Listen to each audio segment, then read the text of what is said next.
Hey guys, this is your girl Lira, and you're listening to Self-Reflection Podcast. Thank you guys for joining me on another episode of Self-Reflection Podcast.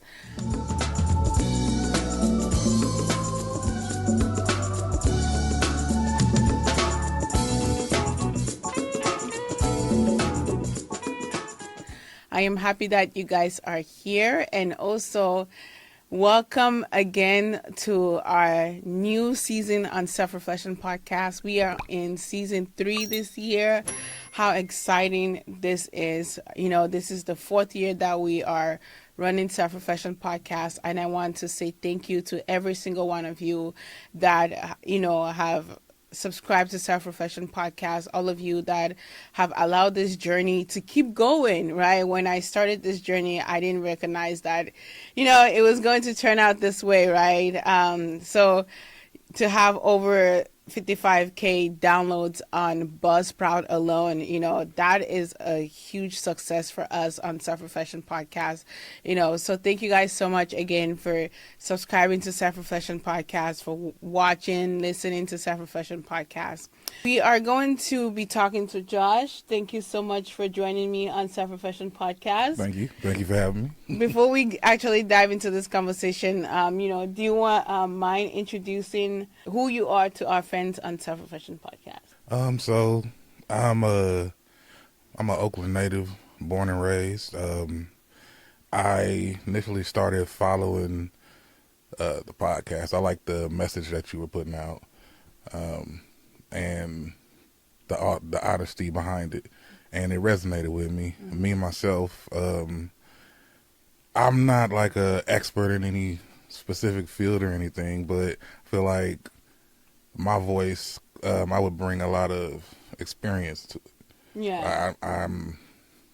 I have opinions on a lot of different topics, so that's where I feel like, I can speak on a lot of things. Okay. Well, I'm excited for this conversation, and also I'm excited to hear your perspective on a lot of the things that we have going on here on Self-Reflection Podcast.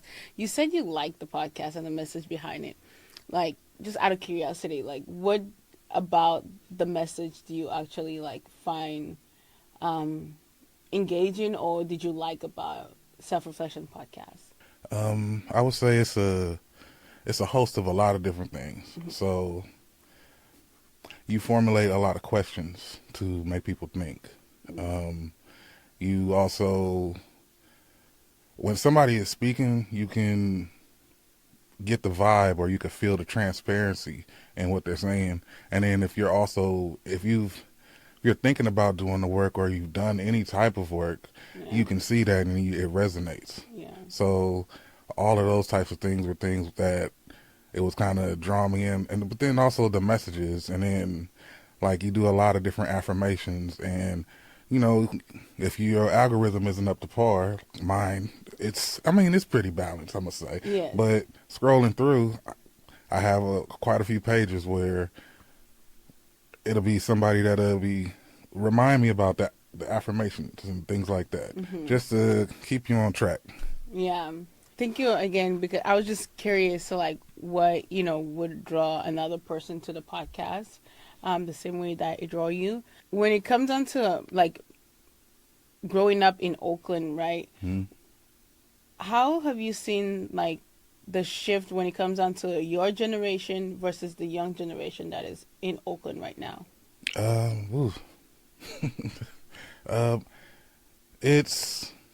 There's so many different ways I could go with that. It's the new generation.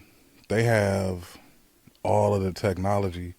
They have a lot more liberties and freedoms. There's still a lot of things that get looked at in a negative light, but I was out there a teenager in the 90s. Yeah. I saw during that time, early 2000s, it was 2 years in a row where the murder rate was over 200. Mm-hmm. And having to deal with those types of things in the city at that age, it gave a different outlook for me. But the youth today, I feel like I don't like to look at the negative side of it. I like to look at the positive side.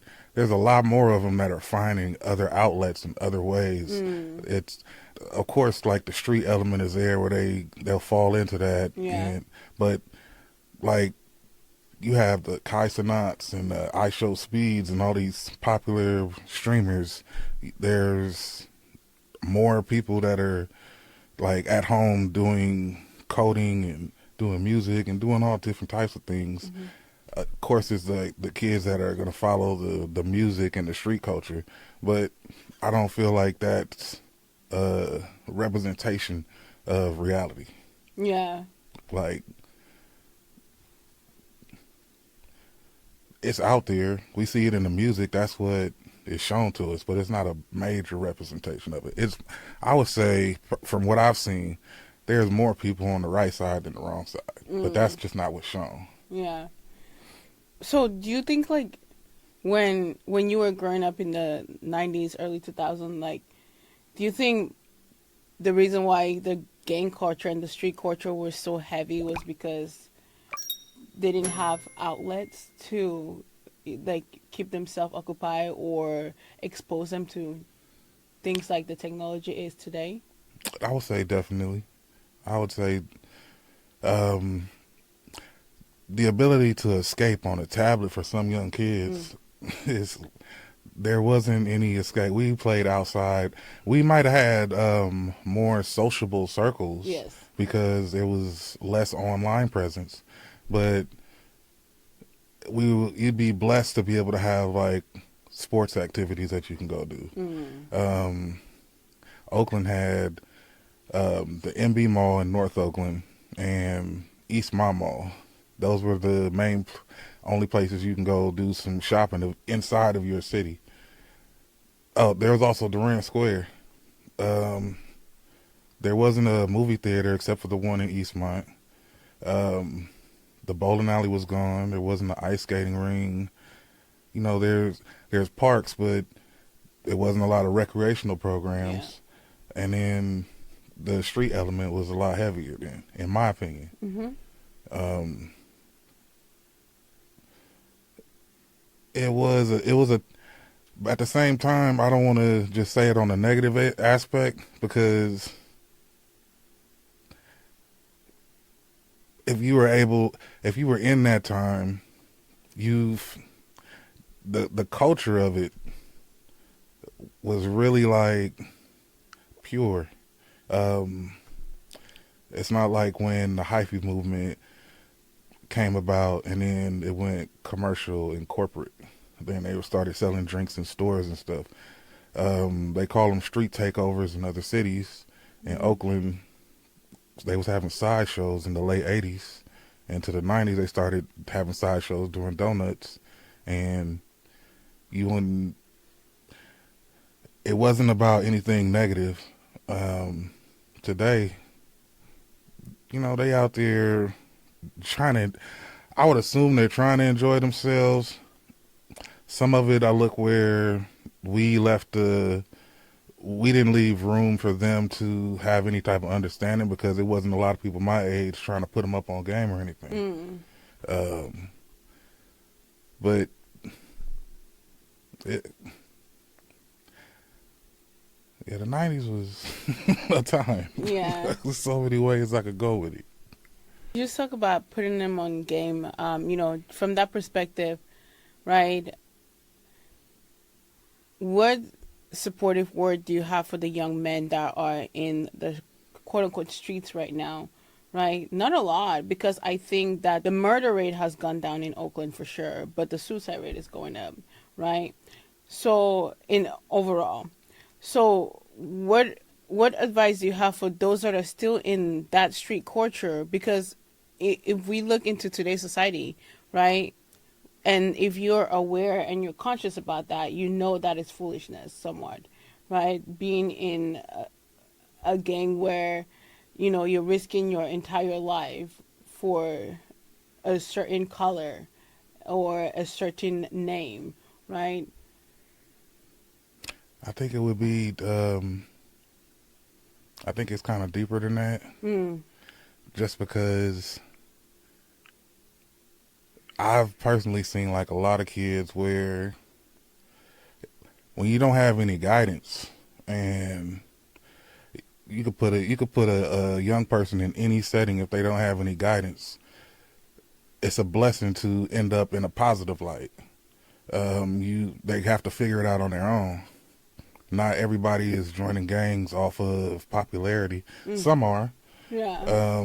just because it's the culture shows that that's what it's supposed to do.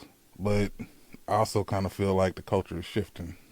The culture is like a pendulum; it swings, in my opinion. What do you mean by that? Like, So look at hip hop, and I want to say in the 80s and 90s, you had a balance of the message that was out there.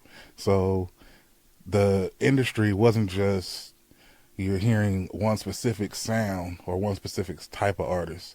The sound was regional from all different states and different coasts. mm, And within one city, you could have somebody that was speaking some revolutionary talk. mm, You could have somebody that was the party music guy. You got the people that were like the street gangster element.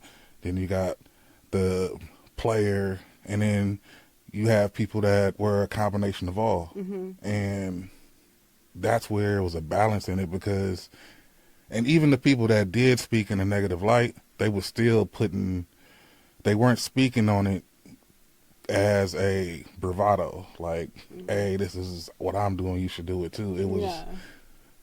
this is the reality of what I've been through. Mm-hmm. Don't go this way. And, over time, and the more money gets involved, that just went out the door. And now it's just about the flashiness of it. And, Yeah. like, greed takes over, and it's like, like, of course you need money to survive. Money is what's gonna take a lot of stress off a lot of people's plates. But hip hop and the street culture, it lost its, because there was a lot of people in the streets that were real protective type people that you couldn't do. There was a code to different things. Like, even if somebody was doing they drug selling on this side, Yeah. they can only be in a certain area doing it, but you're still giving poison to your community. Yep.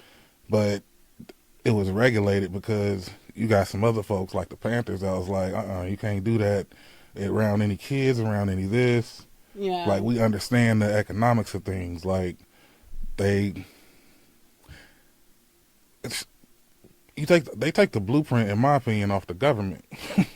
Like, the government was allowing these cartels to bring money, drugs in and everything.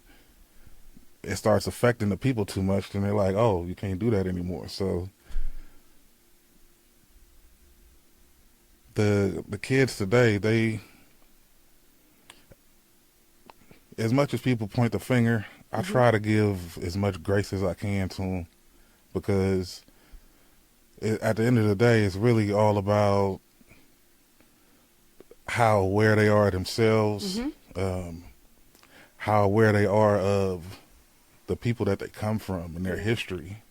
I had worked at a school, Civic Center Secondary in San Francisco, and we did work with the Kingmakers of Oakland. They had developed a program that was teaching young African American boys like who you come from as a person. And it was interesting to see how many of them didn't know like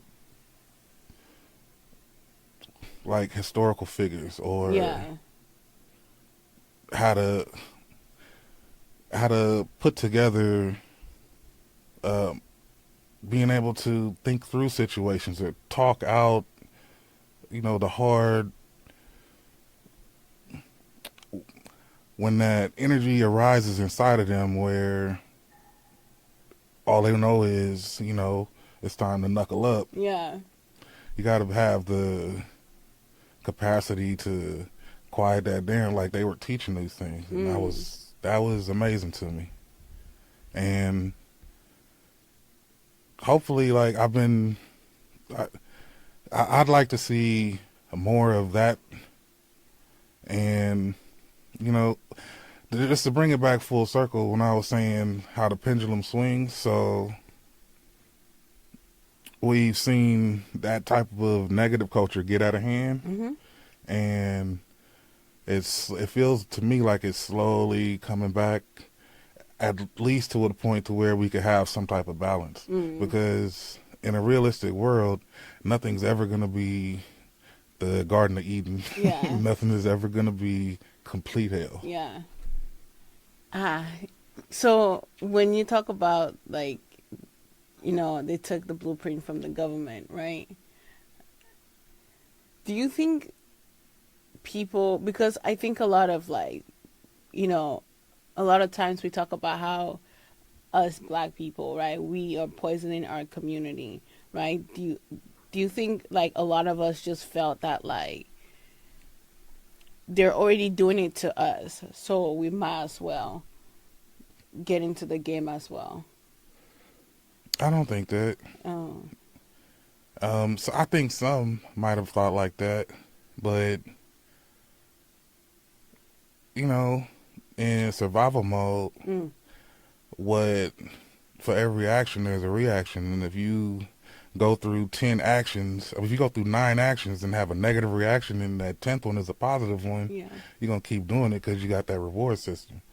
And once you, regardless of the negative effects that is putting out there, we could say red 40 causes cancer, and it's documented out there that red dye number 40 causes cancer. They Mm-hmm. put it in foods because people are buying it. Yep. They're still pocketing it. Yeah. So the young person who decides to go do some scamming and it actually works, or somebody who decides to go sell drugs for the first time, and if they've never touched any type of money and they have a large amount, like that changes the wiring in the brain, Yes.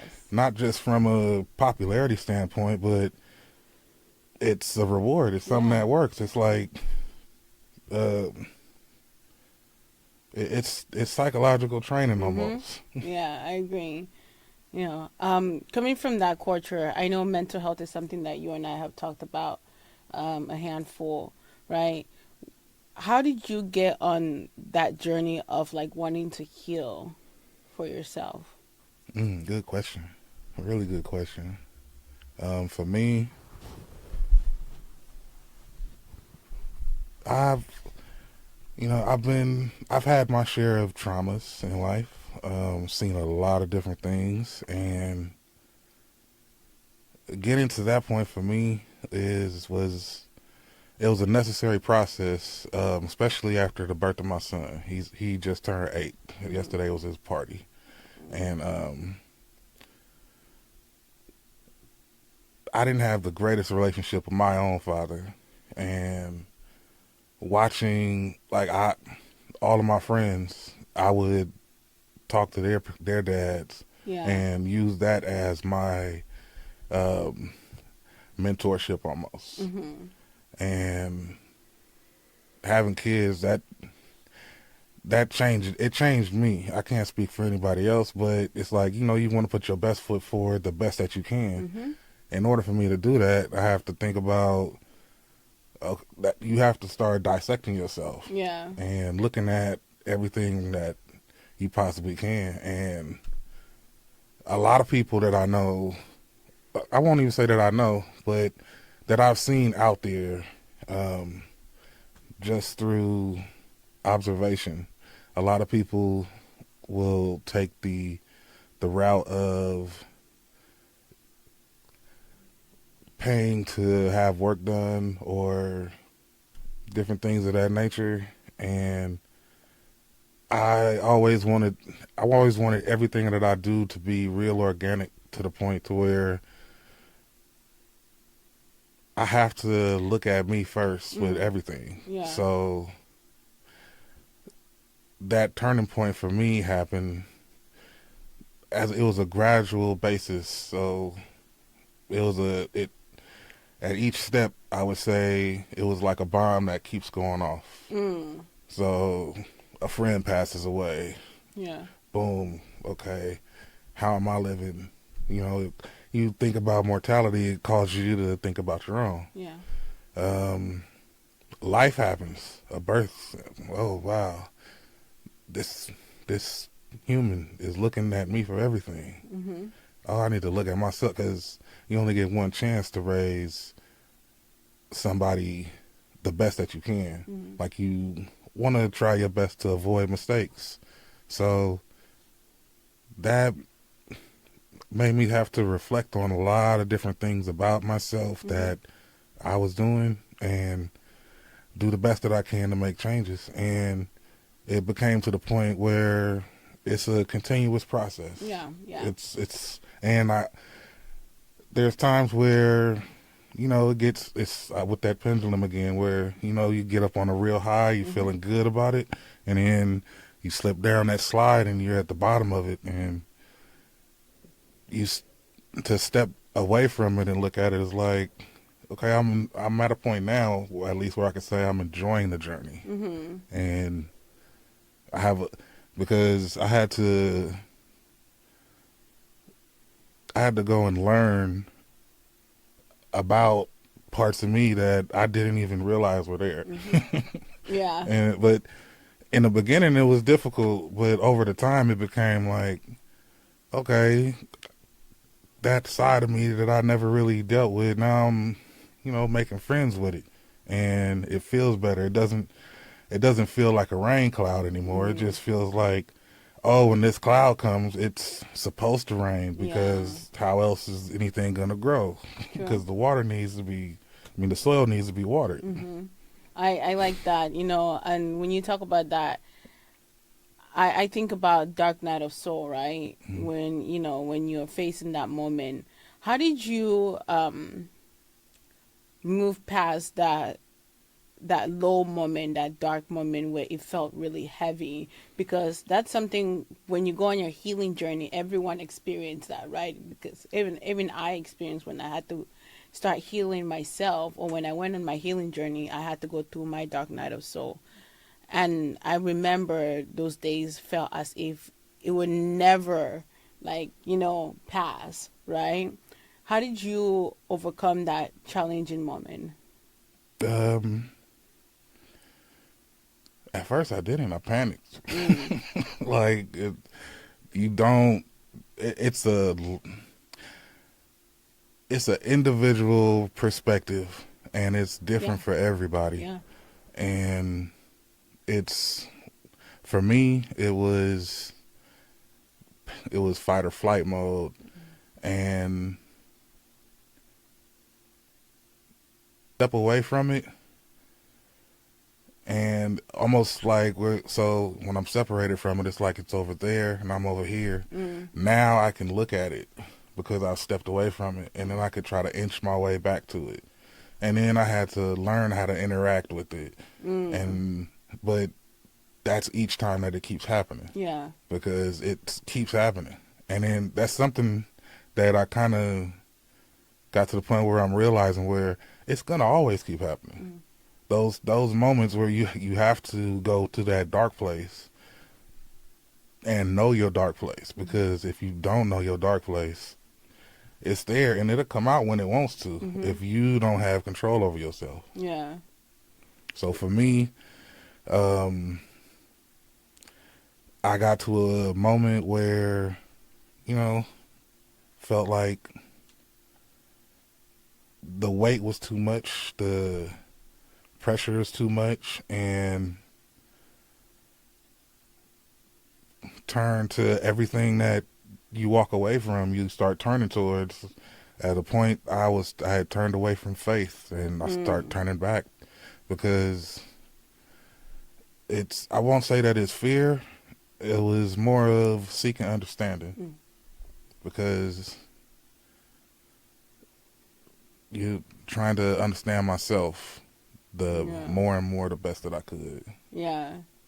There's this quote that I read recently. I hope I can remember it. When you talk about faith, it says, I fought a good fight.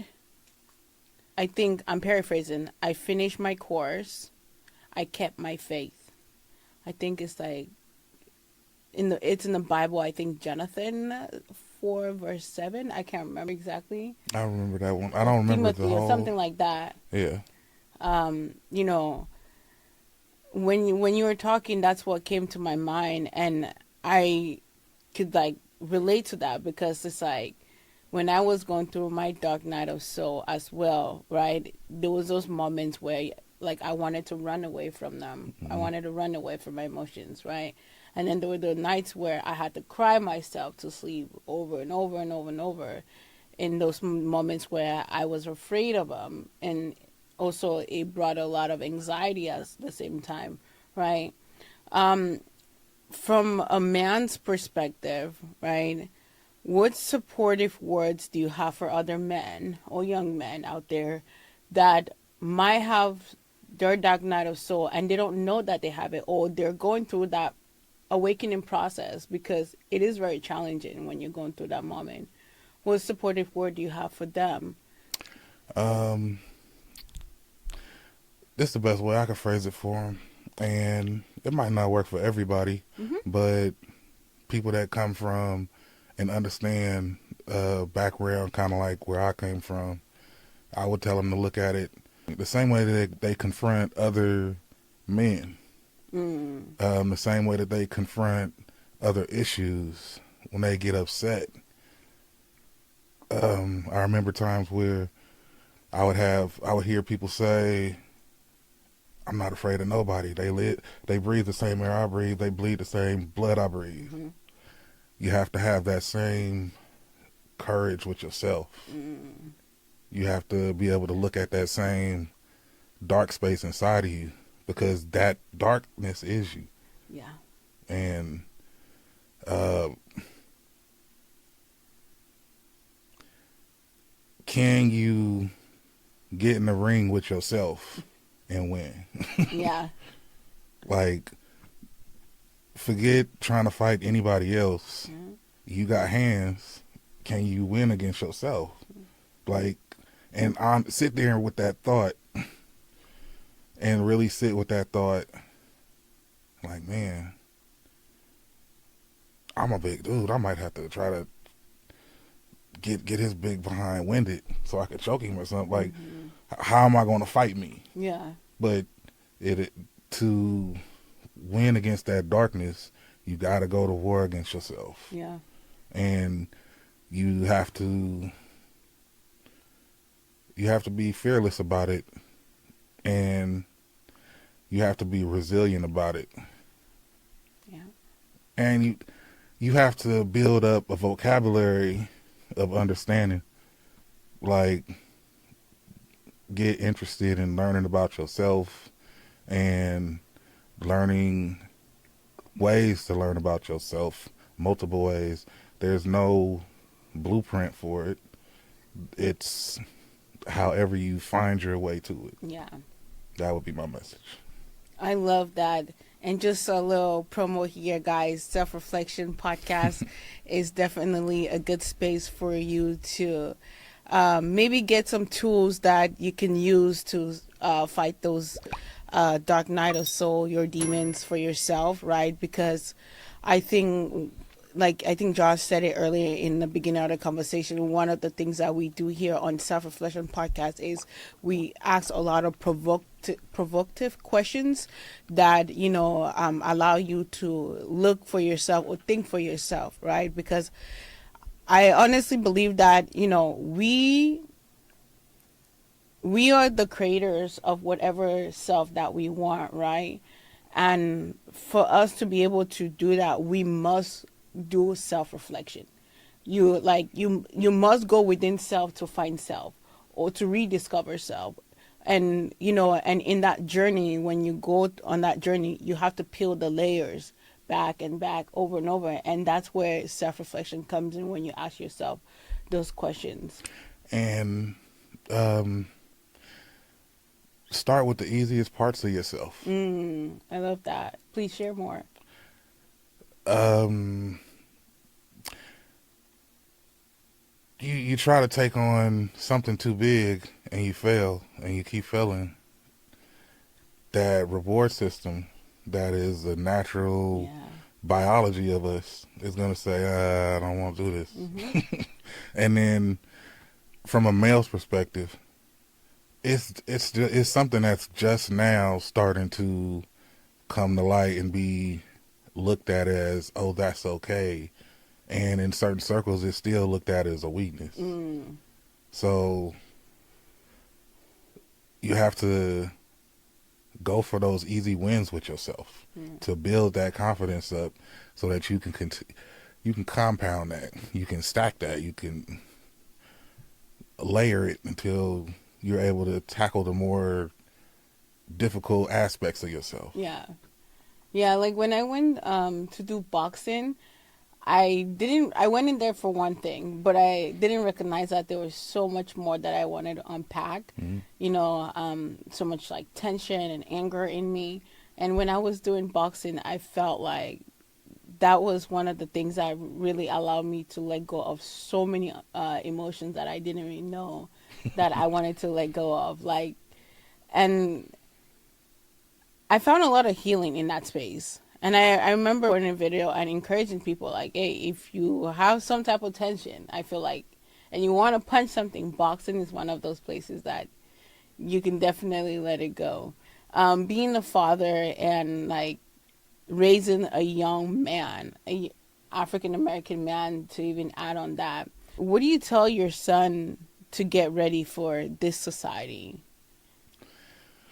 I've been telling him since before I started talking to him before he could understand me. Mm. And Oh, that's powerful. today his ability to communicate and express himself to me is so amazing. But I tell him everything as much as I possibly can. And I always ask him, does he understand? And then what did you understand? Tell it back to me. And whatever is not understood, try to find other ways until he gets some understanding. But for me, teaching him to just be a good human being first was like the first part that I wanted to get down. I was trying to take it in steps. So making sure he had that humanity aspect of himself. Yeah. After that, then it was, hey, you a black man. You gonna get looked at because they're gonna look at how you look before they listen to how you sound. Mm. And you're gonna be judged by how you look before how you sound. Yeah. It might not always happen, but it's gonna happen. And teaching him the different ways to navigate that is just informing him, like letting him know the truth. Yes. Like, don't sugarcoat, don't hide. Like, his grasp of it to me is like amazing and hilarious at the same time, because I almost looked at it like I was experimenting, but I was looking at it as what would I want somebody telling me at this age, and trying to put myself at his age. Like, okay, you're 5 and you're in kindergarten. I can't remember a lot about 5, but what do I remember? I'm only interested in playing, and still trying to add in different lessons for him for understanding Yes. himself and the world. And, I treating everybody with respect, but making sure he loves himself first, and, keep your boundaries set for yourself. Like,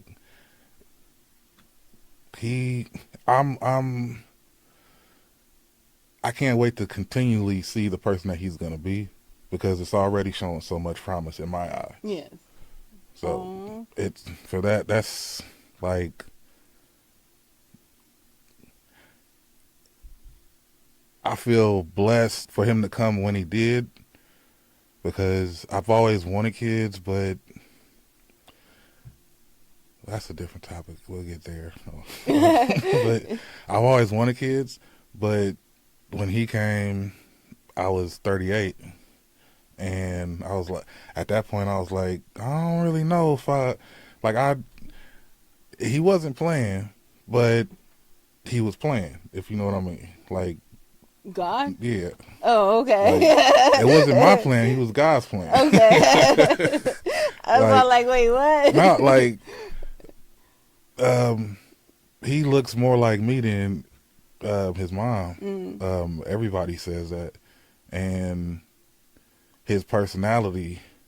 You know, kids are raw, unfiltered. They Yes. are the truth tellers, and the truth. That's like my thing. Like I love hearing the truth. Yeah. So making sure that he's able to advocate for himself and tell the truth, like he doesn't get in trouble for saying things back. Like me growing up, certain things were looked at as back talk. He got in trouble in school, first grade, for like the teacher would say he's talking back, but then I'd have to have those conversations like, oh, what was he saying?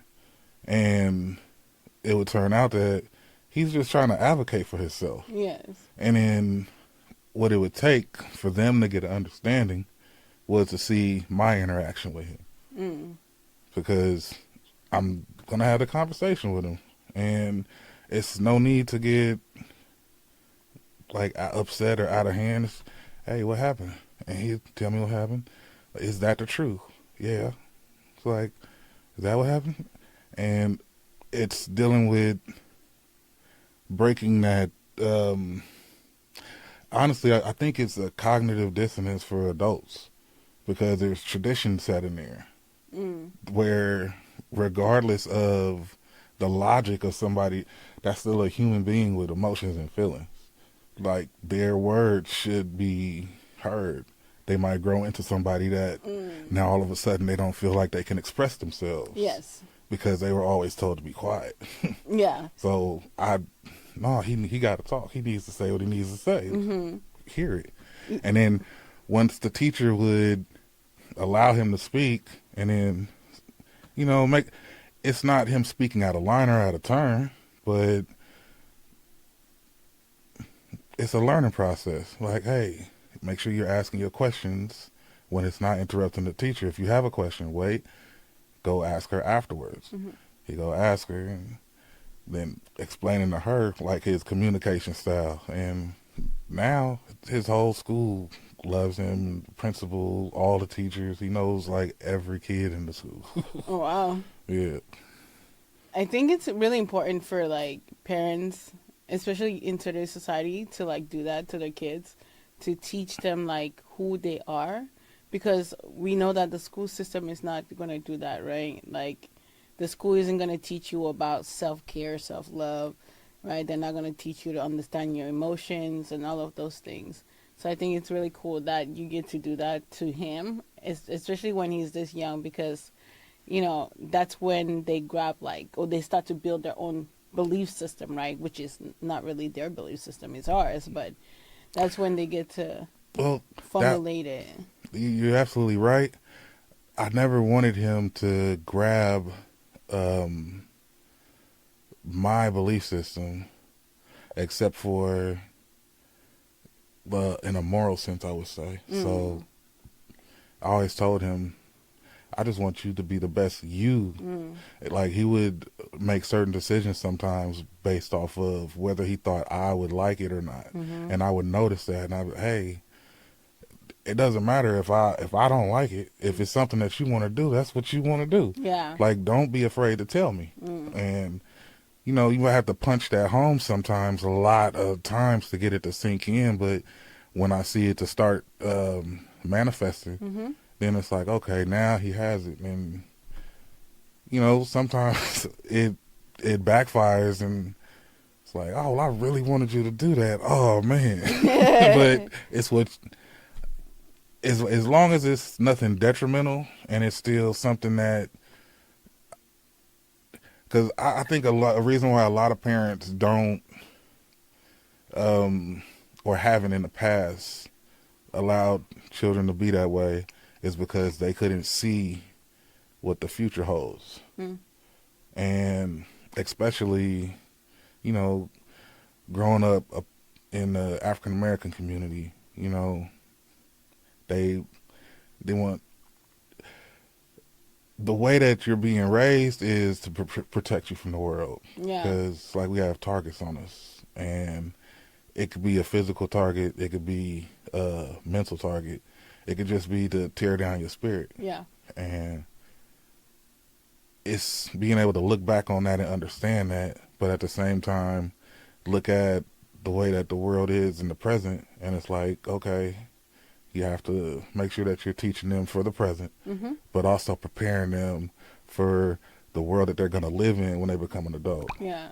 And that could get challenging at times, but it's just a process like everything else. Absolutely, I agree. Talking about the world that we live in right now, when it comes down to dating world, right? I think that's one of the biggest challenges that a lot of young people face. I'll say a lot of people in general. A lot of people in general. Yeah. So,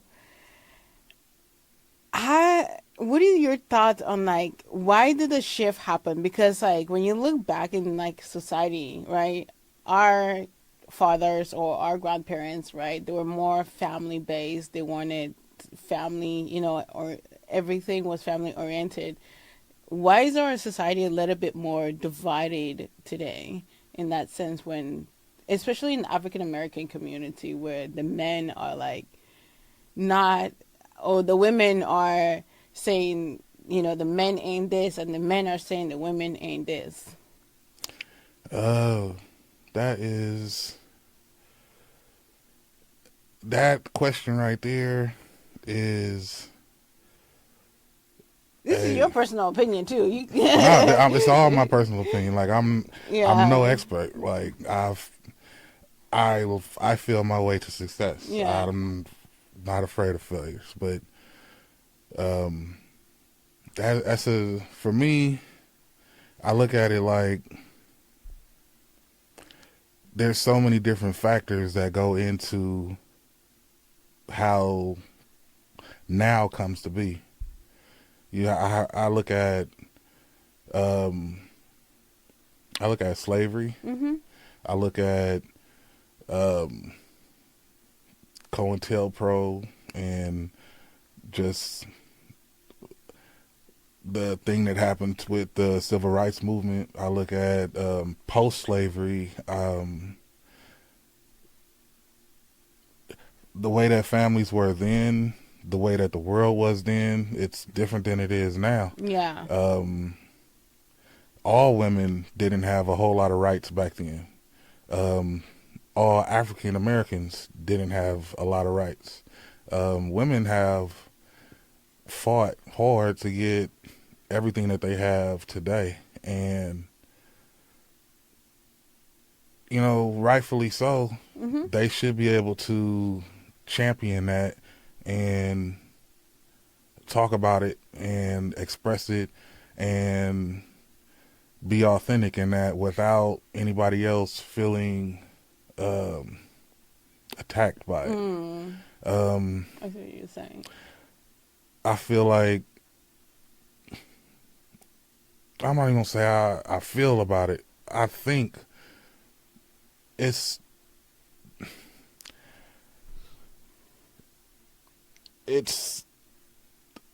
a real big plan from a real evil side.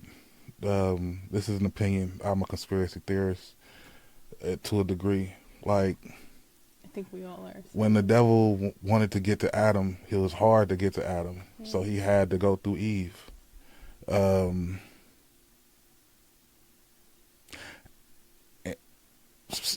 Taking that example, you'll have men that'll hear that and they'll be like, "That's right. That's why she's like that." And it's like, at the same time, you should have been making sure that that was your rib. Like, why did you shouldn't have let your rib get that close to be tempted like that.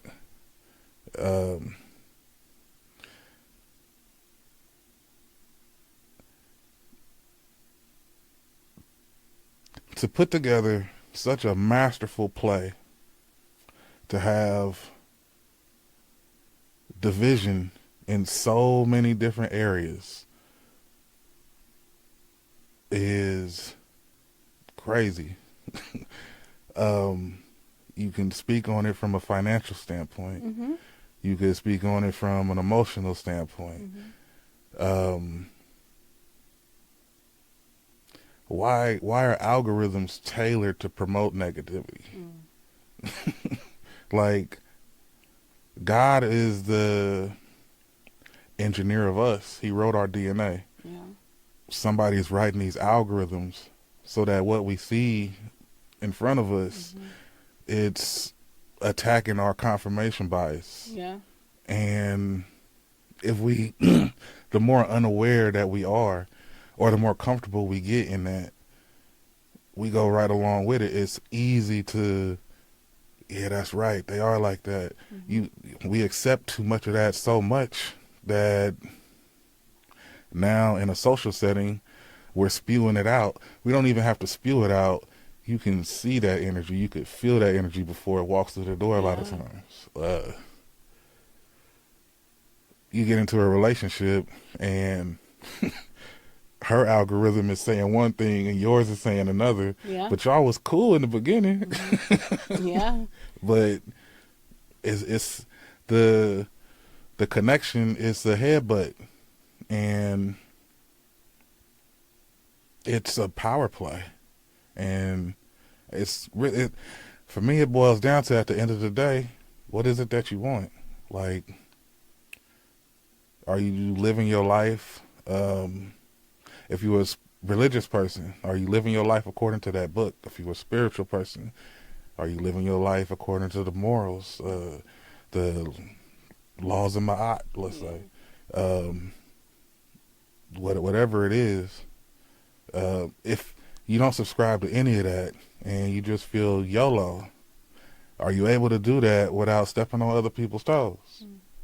It's like, the conversation has gotten so blown out of proportion that they haven't brought it back down to just the most answers are simple.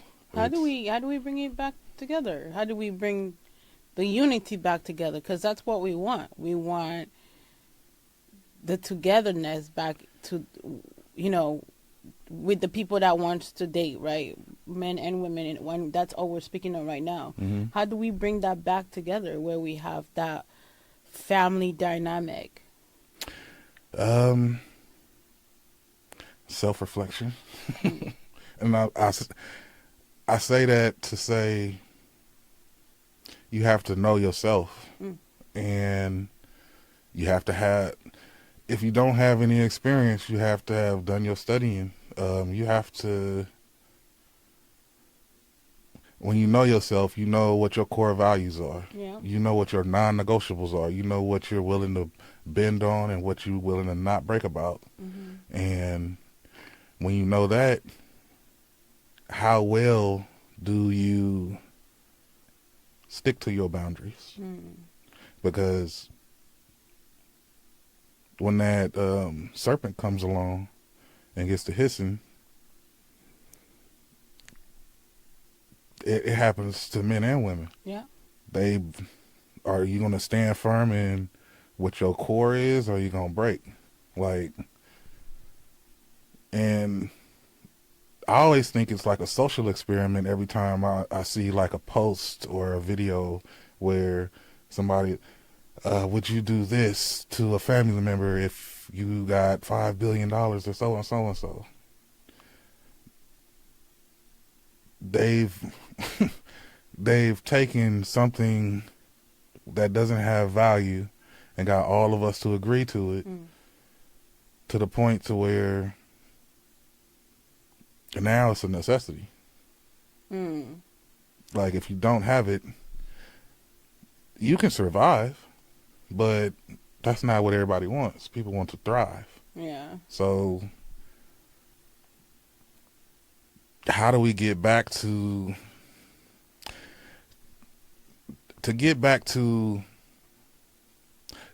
I don't think you can get back to that. I'm sorry. I don't. I think it has to evolve. And how does that evolve? You got to take bits and pieces of everything that's working. You have to look at yourself and say what it is that you want, and you got to be serious about going out and getting it. That's where the intentional side of it comes. Yeah.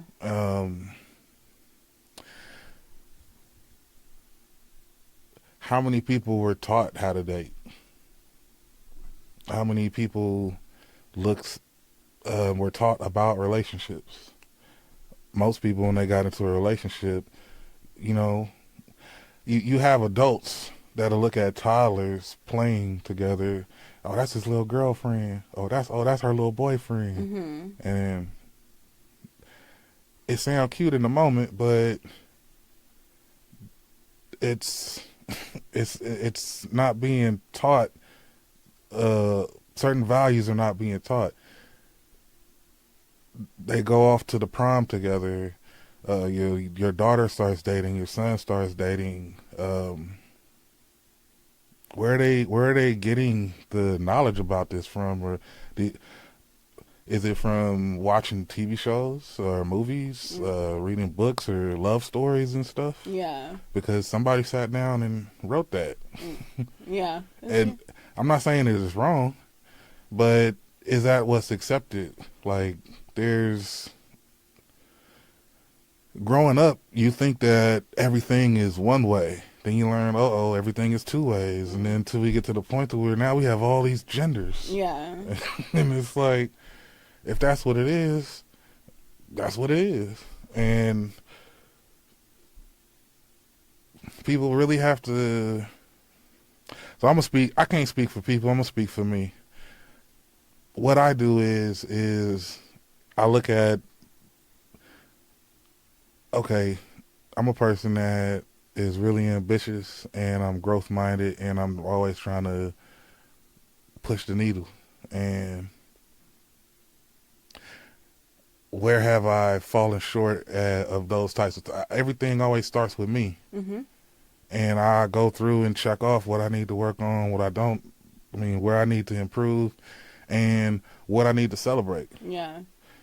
And from there, it took time to develop and get the discernment and learn, like, okay, I got to look at this with intention instead of, because I grew up where it was a numbers game where we got shoe boxes full of phone numbers and stuff and just wanted to be, I hollered at the most and, Yeah.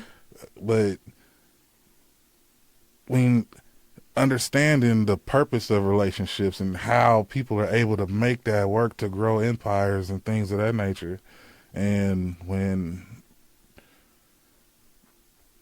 you really start looking at the world and how it works and what family structures do with children and what they do,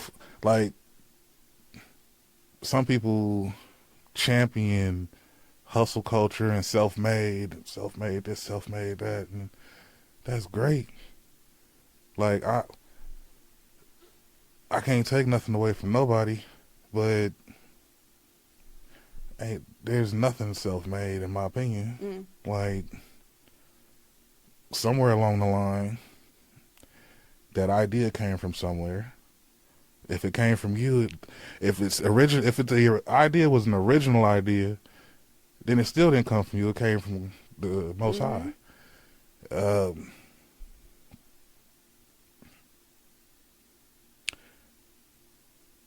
Bringing it back to making it real simple. So just trying to bring it back full circle.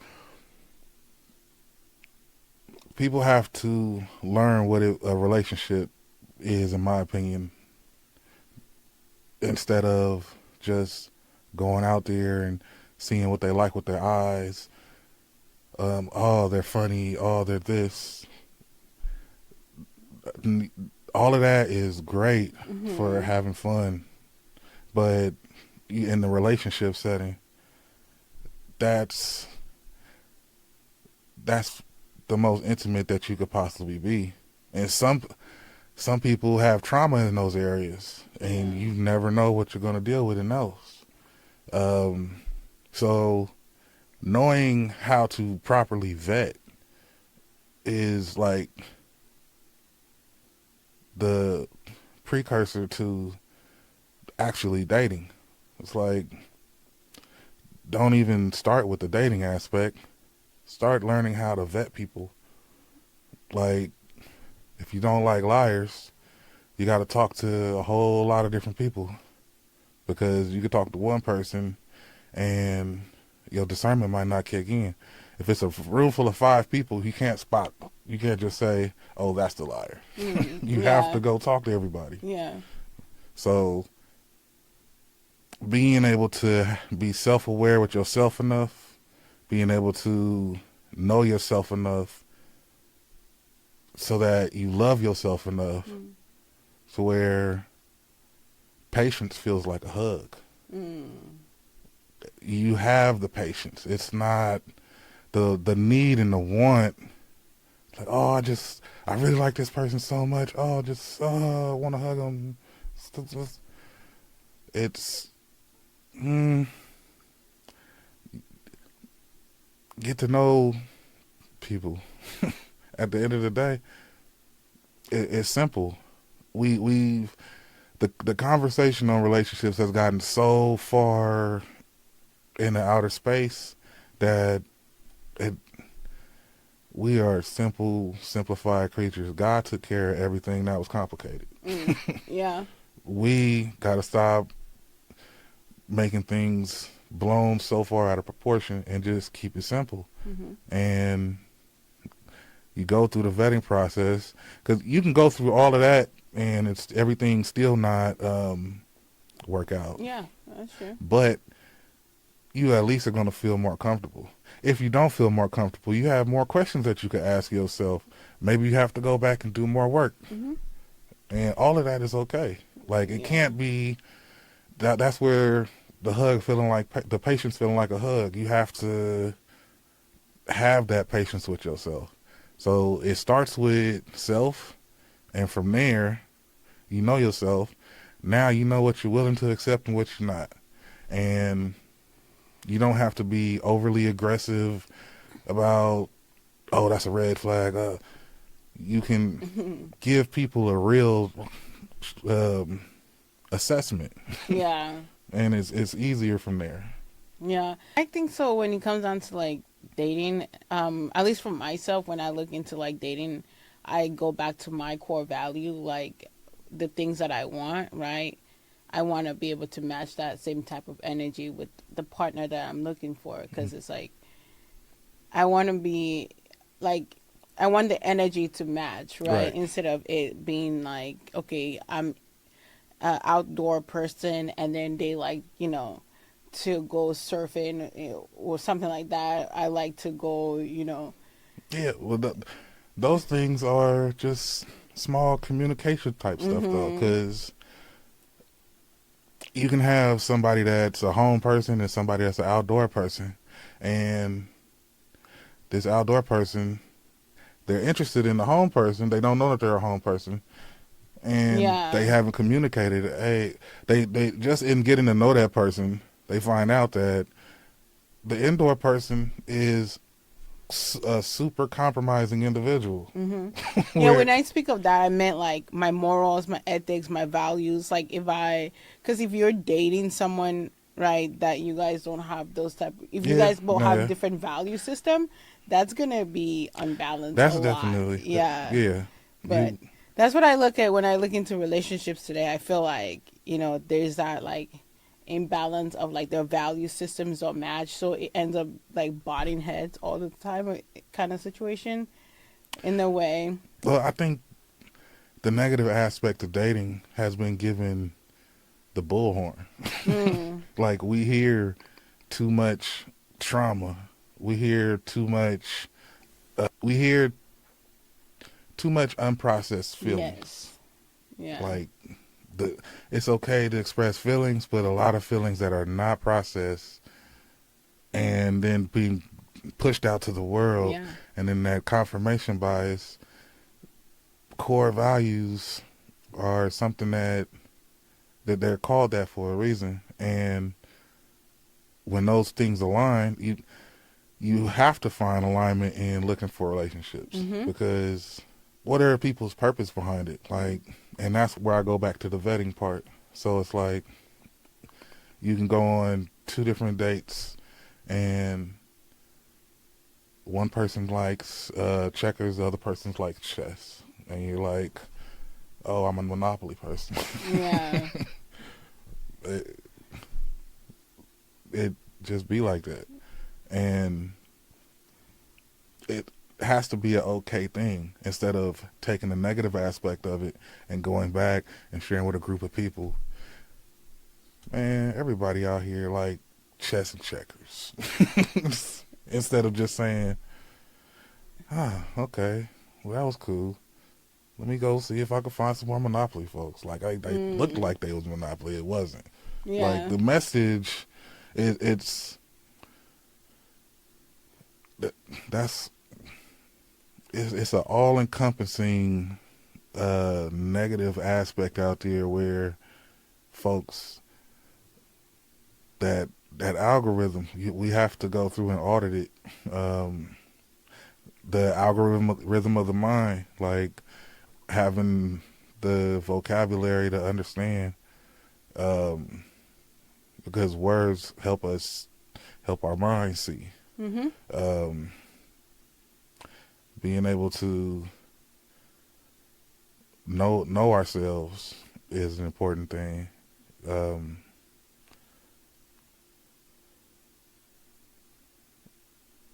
because relationships are beautiful, and they take work like anything else. Mm-hmm. That's And important. I hate talking about relationships so much, because I'm not gonna say hate, and I'm not. I think they're personal. Like each Well, no, person, like yeah. because each relationship is different. Like no one relationship is going to be the same, and each relationship has its ups, down, challenges. Like that's just not nature, you know. Well, the reason I was saying that is the public perception of it, and the way that the negative side of it is spotlighted. Oh yeah, So definitely. um, I like to see positive sides of things pushed out to a pedestal, Mm-hmm. that the way that the negative side is, because there's so much on this side that keeps that narrative going, Yep. Yep. and that narrative is fear based. Mm-hmm. And if they can keep everybody fear based, they can keep everybody separated. They keep Yep. us separated. They can keep us arguing with each other. And if it's not the truth, then it's control. Yeah. And we're not getting further. We're not building these empires. We're not having these babies. We're not finding prosperity with each other. I agree. And that it's not as hard as it is we think it is. It's the hard part is the fear. Mm. We get past the fear, everything that we want is on the other side of it. Yeah, I agree. As we come close to the end of our conversation here, you know, I think we kind of went into different conversations in this conversation. So, when it comes out to, you know, mental health and supporting, I want to end with this. When it comes down to mental health and us just being the best version of ourselves, right? And I know that when it comes down to this as well, men are the ones that are usually left behind a lot, because a lot of men don't express their emotions. For women, it's easy for us to like call up on our girlfriends and talk to them about X, Y, and Z. But I feel like for men, that doesn't really happen enough, because, you know, society also has this pressure on men to feel macho and always be strong. So, what is some final words here you have for the young men out there or older men that are still looking to get on their healing journey, because it's a lifetime journey? you got to ignite that fire inside of you. You got to take that anger, take that sadness, take that bitterness, take everything that you spew out about others. You got to go and you got to go and put a mirror in front of it and sit there and stay with self and really like I I'm not gonna say it's easy because it's not. I went to therapy for a year and it was one of the most uncomfortable things.